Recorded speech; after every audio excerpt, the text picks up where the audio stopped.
Now, you asked this back in June 8th, my birthday actually, but that's neither here nor there. Let me give you the answer to the question that you asked.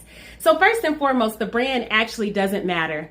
Not at all. Most of the rubber bands are being manufactured by the same manufacturers in China. So whether it's Annie's or whatever this is that I picked up in Colombia, South America, the answer is going to be the same.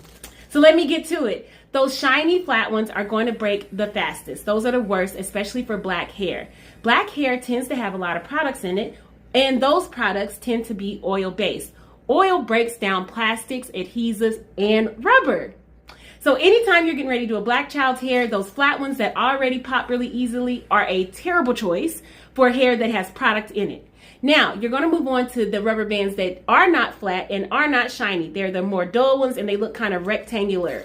You can roll them around in your finger. Here's a fresh one that I haven't sitting here and stretched while I was recording. You see that? Okay.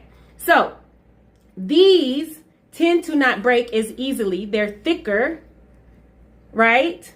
Now, the reason that a lot of people buy those flat, shiny ones is because they are afraid that the rubber bands will snag and pull out their child's hair. That's also the reason that a lot of people started oiling rubber bands.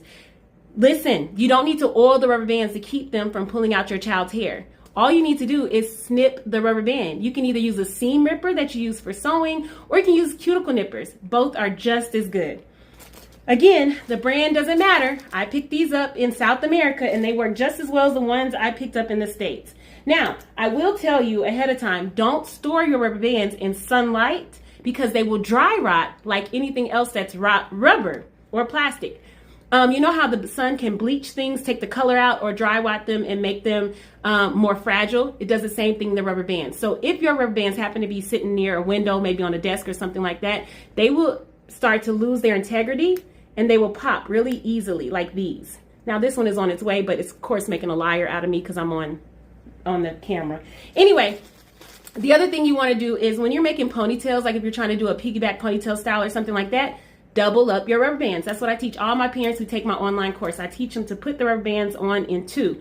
The only time that we don't is when we're using rubber bands to hold barrettes and beads on, because a lot of times the beads are too small to be able to handle the volume of two rubber bands on top of the hair strand.